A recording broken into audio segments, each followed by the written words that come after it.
Chiefs. You're feeling good about your Chiefs. So good to have you here in studio. I think Playmaker broke the table right here. Oh, my goodness, right? But let's talk about Stephen A's Yankees. I mean, what's up with the Yankees? Stephen A., how you feeling today? Miserable. I understand. Miserable. I'm very disgusted with the Yankees when everybody was celebrating Aaron Judge and his single-season home run chase. What did I say on national television? I don't give a damn about all of that. Congratulations, but these are the Yankees that we're talking about. It's not individual accolades we're chasing. It's the chip. And the fact is, you ain't been to the World Series since 2009. Forget winning one. You ain't been there. And you repeatedly lose to the Houston Astros. So I was like, I want to see what you do in the postseason. And obviously, they got swept. And the team is celebrating in the Bronx, having champagne draped all over them in the Yankee Stadium clubhouse. I'm appalled. I understand why.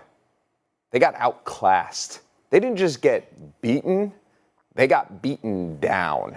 And the Houston Astros have been a better team than the Yankees for going on 5 years now. Yes. But this was a different level. This was a sweep.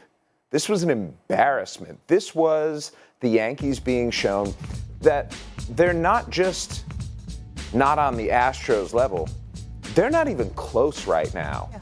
And the fact that Aaron Judge is a free agent right now, the fact that the Yankees still have a payroll that's upward of $200 million, that if they re-sign Aaron Judge for $40 million a year, and if they go out and add to that, it's going to take it to levels that they have not been comfortable going to.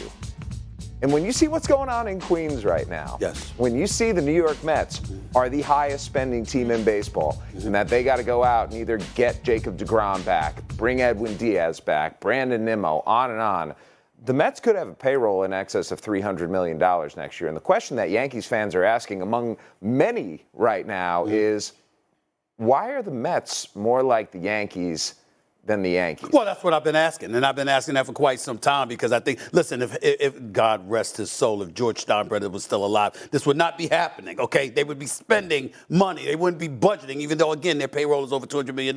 I get all of that, but here's my question to you. I know that the year that Aaron Judge has had, obviously you feel compelled to pay him, even though I wasn't pleased with him this postseason. Not good. Having said all of that, what should be the priority? Because I'm looking at a Jacob deGrom. Again, Scherzer, I know he got smacked around in his game one appearance in the postseason against San Diego. I get all that. But Scherzer's still Scherzer. You know how I feel about Verlander, even though he was only going to pitch one game in this series. Turns out you didn't need it for anything else. I'm just thinking that you don't win in the postseason. As important as bats are, nothing usurps pitching. When are the Yankees going to have an elite pitching staff instead of playing against people who have them? Well, it's interesting. The thing in a sweep, they hit 162 in the series. Here's Robert Stanberry, only the third. Buster, let's start with Judge. Obviously, it was an unbelievable season. It was a very disappointing postseason finish. How do we expect that sour finish to impact Judge's next step? Yeah, Greeny, Hal Steinbrenner, the Yankees owner, is going to pay a heavy price for this postseason. Call it the postseason failure tax. And I think that's going to take place in the form of the offer they're going to give to Aaron Judge to keep him. We know that the Yankees offered him 7 years, $213.5 million in spring, an offer they were comfortable with. Going forward, they're going to have to make him an offer they're uncomfortable with. Perhaps make him the highest paid position player in baseball, more than Mike Trout's $36 million a year. Maybe give him an 8th year in an offer to a player who turns 31 next spring. Heck, they might ask Rex Ryan to go watch a Little League game. They're going to do what it takes to get him signed. Is the expectation, just quickly, I'll put you on the spot, do you expect him to be back with the Yankees next year when the dust settles? Based on what I'm hearing from other teams, they can't see a situation which the Yankees don't make sure that they get him done. They feel like there's too much invested for the Yankees, too much at stake for the Yankees. And they also question whether Judge actually would leave, given the fact that playing right field for the Yankees, having a legacy, maybe being the next Yankees captain, that's all on the table for him. They can't see him walking away from that if the Yankees make him an aggressive offer. All right, so that's one of their Aarons who we expect to be back. How about their manager, Aaron Boone? Yeah, I think he's going to be back. Look, you and I know this. George Steinbrenner, Hal's father, would have already fired Aaron Boone by now after last night's game. But Hal Steinbrenner likes Aaron Boone. He thinks he's a good manager. Just saw him lead a team to a 99-win season. And they just signed Boone to a 3-year extension last fall. Next year would be year 2. And the fact is that by the time we got through this series, the difference wasn't between the Astros and the Yankees, wasn't the manager. It was because the Astros were a significantly better team, better pitching, better defense, better hitting. All right, Astros and Phillies will begin the World Series on Friday. Buster will have plenty of time to get everybody set for that. Thank you, as always, for getting up. We'll get back to the NFL as we continue. It's hard to get to the playoffs if you're just going to go home early. So, Max Kellerman, here's a question I've been waiting to ask you all morning long. Yeah. So last night, there's no sleep in my household, apparently. Third kid, all she does is, scream and poop. That's all we're doing, nonstop. How many, Jay? Key, just it's like, how's the baby? How's the baby? It's a baby. Screaming and pooping. 24/7. That's all you hear in my house, and 2 other kids. So I'm up watching the game, and I said, oh, boy. Granted, life isn't fair. Life is never fair. Down 3-0, chance for a sweep on the line. Guy comes up, last at bat. Aaron Judge, 62 home runs this season. Congratulations. Everybody's looking for the postseason work. What happens? You know what? Jay is asking the exact right question. However you want to frame it, don't make the last out of the playoffs, right? The dude comes up, had the greatest regular season, one of them of all time. And what I say, if he winds up World Series MVP, this will go down as the greatest season in history. Well, it will not go down as the greatest season in history because he did not have a good postseason. By the way, there was a costly error the game before in the outfield. Yeah. Meantime, Harrison Bader showed up, wouldn't stop hitting home runs, getting on base, extending at-bats. If Judge had a series... You don't want to pay him now, Max? Well, I'll say this. If Judge had a series like Harrison Bader, they'd have won. Yankees would be advancing. You have a guy do what Harrison Bader did? But that's not what I asked you.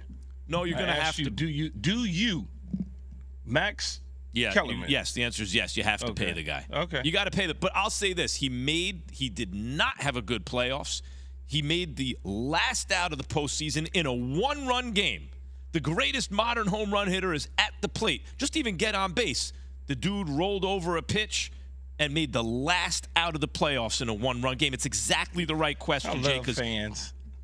You know it, though, That's Keith. how Exactly. we It's like the Dodgers winning so many games throughout the course of the regular season, right? You don't get to the postseason, you don't get to a World Series, nobody cares. It's like, what's the point of doing that? The Pats have a chance to go undefeated. They lose to the Giants in the Super Bowl. Nobody cares. Like, regular season success. And why do you think NBA players low manage? People create records, you do all these different things, and then fans like, oh, you're great. And if it doesn't equate to postseason success, everybody's like, oh, what's the whole point of doing all that? Jay, the only thing I care about is postseason success. I don't care about anything else. Well, you gotta have some regular season success to get into the postseason. Right, sure.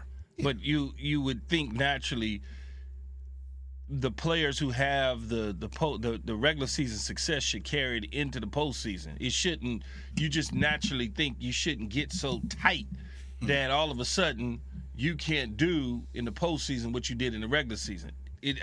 I've never subscribed to that. I really don't understand how that happens to athletes where the brighter the lights go, they tighten up. They don't deliver. I don't know how that happens. I really don't. Bryce Harper doesn't tighten up. It's the same game. Home runs. Mm-hmm. It's the same game. It ain't nothing but it's the same game. You wear the same uniforms. You're probably doing the same routine. I've never understood how that changes from the regular season to the postseason. But Key, you're a dog though. You just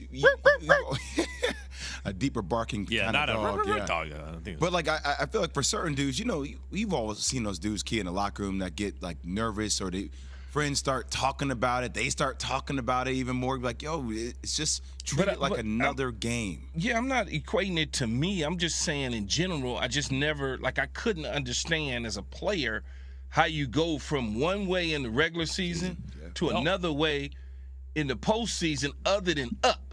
I don't understand how you go down. Well, Aaron Judge was asked about losing multiple times in the playoffs. Listen to this, guys. Well, it's never fun, but I think it'll definitely make, when we finally get there and secure this thing, I think it'll make it a lot sweeter going through the tough times like this, that's for sure. That sounds promising for the Yankees, right? Let me say, it'll make it sweeter if we. I'll say this, guys. Who's responsible? Aaron Judge is not responsible for the loss. Now, he could have been responsible for the win, and that would have added to his legend and his legacy. He's not responsible for the win, but you can't pin the loss on him either. It takes a team. But you know who is responsible for the loss? Because there is someone responsible here. Cashman. It is cheap Hal Steinbrenner, the owner. He is a cheapskate. None of his father's competitiveness apparently rubbed off on him. George Steinbrenner would not have tolerated, like, if there